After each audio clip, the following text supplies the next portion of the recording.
guys, it's your girl Kizzy Rock, and yes, Kizzy Rock is my birth given name. Happy Monday, guys. Want to say hey to all my subscribers, new as well as seasoned. I got a word for you. Tap in. Happy Monday, guys. Hope you guys enjoyed your weekend. So I want to speak to you guys about a couple of things. I want to speak in regards to a download I received about your promise. Many of you guys are starting to experience, or you're starting to see or feel spiritually that the promises that God have made you long ago, they're starting to manifest through God. You're in alignment to receive it. I want to speak about that and the importance of slowing down and allowing God to guide you. I also want to speak in regards to keeping your hands free from your enemies or those who wronged you. I've spoke on that before, but again, wrath and restoration keeps coming up in my downloads. I want to speak on that, the importance of leaving your hands free. Leaving your hands free. This is not the time right now to match energy, and I'll tell you why. And what else is it? Oh, 2 emails. This is going to be very, very quickly, so I'm just going to go ahead and answer this now. A good brother asked me, what are signs that a woman is, I guess what he was trying to say is that another man have caught her attention. And there's a number of things, my brother, but I don't want to really get too deep in that right now. You said you feel like it's when another man makes her laugh. And I actually agree with you there. I do agree. I agree with you right there. but not always. Not always. But I know what you were saying. I will add in addition to what you say, I will definitely add in when she stops nagging. When she stops nagging, she is not quote unquote nagging you anymore. She is not fussing with you anymore. She is not questioning you anymore. Listen, she's very indifferent.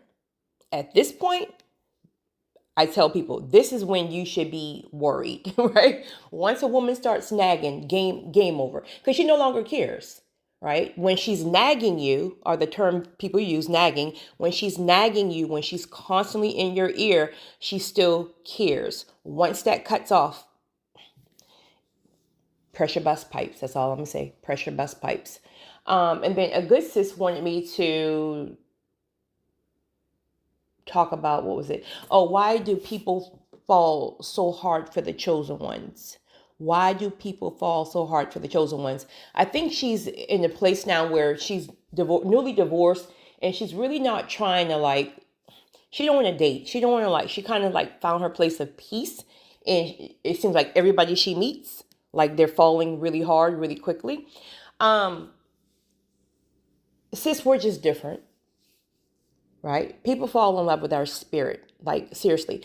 And, for a lot of people, it can be game, of course, because people run game on people that they know are good people. But you're right, with the chosen ones, is different. It's not game per se. First of all, we see through game, so we'll dismiss you when we see game. But it's true. It is not in comparison to when you meet the average person. And it's because of our spirit. Again, we have loving, genuine spirits. People feel safe around us. We have healing energy. People feel like they can trust us. It's hard to find that in the world, right? So when you encounter a chosen one, they typically fall fast. Now, as a chosen one, and because you know this, it is very crucial, all caps, very crucial for you to make sure you have proper boundaries in place, proper communication, meeting of the minds. So you let people know where you are, what you're not looking for, etc., etc. That's very, very important, because you have people falling in, child. It's what are you doing? What are you even talking about? We're not even supposed to be here. Seriously. So you got to understand, sis, because we are chosen, we're called, right? We're called to people. So people tend to think, okay, so if you're called to people, then most times people are going to be broken in some kind of way. They may be going through their own hurts, their own pain, their own traumas, they're going through their own stuff. So they're already broken, they're already vulnerable. So then what happens? You encounter them and they feel like you have all the answers, which you don't, but they feel like you have all the answers and you're this safe place. So sometimes those feelings can be confused. They may think they're in love with you in a romantic sense, but a lot of the times it's because you soothe their traumas. So you got to stay tapped in to know what's from God, what's not from God. God, is this an assignment? Because I don't want to be swerving in the lane of a relationship or something fleshly and physical when truly this really is about an assignment. And if you decide to bring it together years from now or whenever, when this season comes to an end, however you're using me, then I'll swerve then, right? But right now I got to stay focused. You gotta stay focused because you were saying that you met somebody who you really know that is, you feel like it's an assignment, but then he's starting to kind of get low. He want to swerve. That's very common, sis. It's it's very, very, very common. But a lot of the times, again, it's because we soothe something in them. So yeah, I would just encourage you to make sure you stay tapped in, spiritually grounded, so you can hear exactly what it is that God needs from you, because you can interrupt that assignment. And a lot of the times when we interrupt it by swerving, the assignment will come to an end and then he'll shift you somewhere else. But before he shifts you, you're going to have to sit for a minute to get the lesson, how not to swerve in the next one. I don't care how fine he is. If it's an assignment, you got to be grounded. I don't care how thick she is, bro. If it's an assignment and God have placed you in her life for a specific purpose, of course, attraction can come because you're spending intimate time with people, quality time with people. If you're being used, right, you're hearing some of their most deepest, vulnerable conversations. And because you're a vessel, you have all these words. So things start to get entangled and now emotions are involved and you're completely disconnected from your downloads and the way you're used to be a vessel. And not everybody's crazy, right? Now we went from speaking about certain downloads and helping you to unpack certain things down to, I think I love you, sir. Ooh, child, the struggle is real. Let's get back really quickly to, let's do keeping your hands free, because the promise and navigating it is going to be a little bit longer. So in regards to your enemies or somebody who've hurt or wronged you or people who've hurt or wronged you, I was speaking to somebody yesterday and something happened. Someone like lied on them or whatever. And I was telling him, like, as hard as it is to not want to get back or see somebody like they go through something because they put you through something. Like, I'm telling you, from my personal experience, and I'm sure some of you can vouch for your own personal experiences, when God repays people, it is 10 times more effective than what you yourself could do. The person did this, so I'm going to do this. They did this, I'm going to do that. It's tit for tat, it's petty, whatever, right? Okay, initially, you may have a moment. We're human. It is what it is. Full transparency. We may have a moment. But then at some point, you're going to get convicted.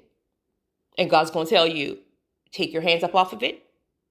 If you want to deal with it, deal with it. I'll move back and then I'll let you retaliate. Let's see how far you get. In fact, some things are going to come back on you because now your hands are dirty. As a chosen one, you don't fight your battles. You know that. Stop thinking that people have gotten away with what they've done to you, because people typically want to see God's wrath during the time they think they should see it. So you currently may be hurting. So you feel like you should see the wrath now, because remember, your emotions are still all over the place. So really what you should be doing is allowing God to help you process and heal from that hurt, that pain, release those emotions and go on with your life. The best revenge is leveling up and allowing people to see how high God takes you, and they themselves will not be a part of that. In the process of that, God is dealing with your enemies. God is dealing with those who have wronged you. No one gets away scot-free from wronging others, especially a chosen one. But as long as you want to see it and you want to, like, your whole day is waking up, like, checking, I don't know, text messages, hoping somebody then put you in a thread to tell you, listen, let that energy, that's not the energy we carry. Our spirits are too pure. That's not the energy you want to be walking around and carrying. God will deal with people. You may hear about it. You may not hear about it. It is what it is. You got to trust and believe that God will handle people. When he handles them, he will turn their lives upside down. You just keep going on with your life. Please leave your hands free of retaliation. You don't want that wrath to come back over to you. Right? Let's talk lastly about the promise. Again, many of you guys are starting to see or feel in the spiritual realm that promises that God have made to you long ago, you're now starting to get more insight about it. You may have had a mindset when he gave you the download long ago. You may have had a mindset of what you're going to do with it, how you're going to move with it.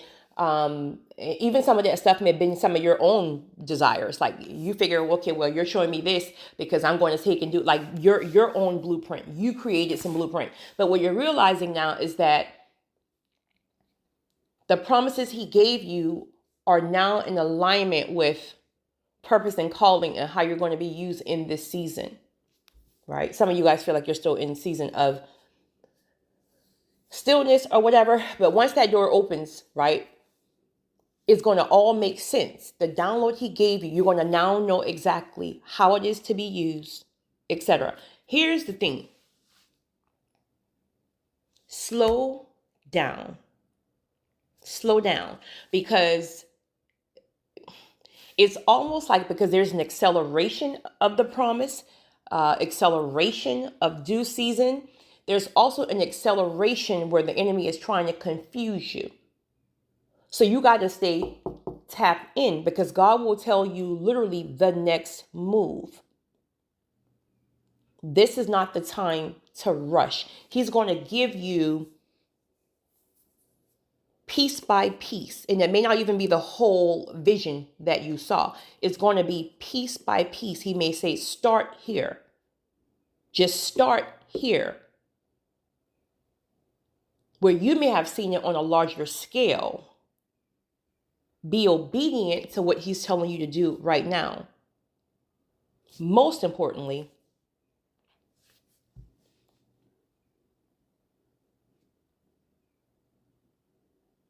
release anybody that you felt you were called to, that God has given you the convictions to release them, meaning you are not to help them anymore. Now, some of these people were counterfeits to begin with, right? So he removed the counterfeits, but then there were also people that you may have been called to, but because they're not doing the right thing and they're just, God don't want to help them anymore. Make a long story short, seriously. God just don't want to help them anymore. They're just on their own. Like he gave them an opportunity, like he handpicked them and they screwed it up and they keep screwing it up. He don't want to help them anymore. He don't like them. I'm just joking. I'm just joking with them. But he don't want to help them anymore. When you get your convictions to move on, please move on. Here's why. There's a lot of reasons why.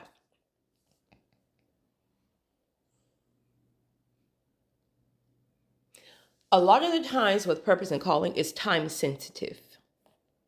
It's time sensitive. So let's just say there's three people. Just for an example, there's three people, and God have you helping three, but then there's two that's making their heads hard, like honey, it's a whole zoo, it's a whole mess. But you're trying to pour in the help and pour in the help because God showed you something. Okay. But the other one is trying. They're not perfect, but they're trying. But the other two have your attention and your time. But then God starts to convict you and say, hey, these two here, they're too far gone. They're not listening. I can't do anything with them. They're just on their own now, right? Where the other one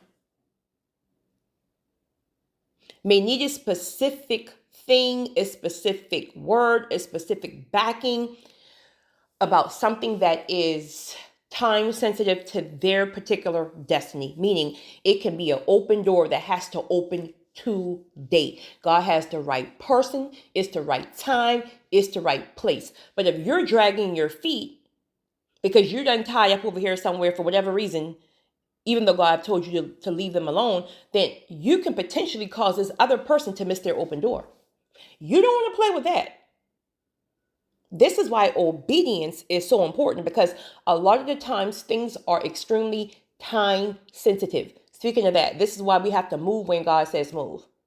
So those of you like myself who typically can get in trouble because you get ahead of God, right? So that's bad. But then there's also people who lag behind God. That's bad. Sometimes we have to be in like right, what is it called? Right, what is it called when you're like in the right timing, the right flow of things with I don't know, but the right something. I don't know. You guys help me out.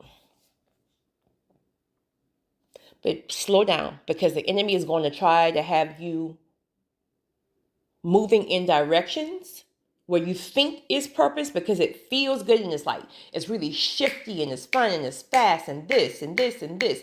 Slow down. And sometimes you have to move like that in general. Sometimes when God says get up and move, like sometimes he'll have you moving like a chicken with your head cut off, right? In certain seasons.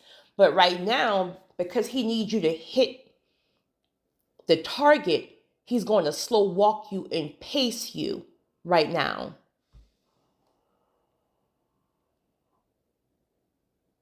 Just stay tapped in. God is very strategic. I want to share that. You guys have a great one. It's your girl, Kizzy Rock.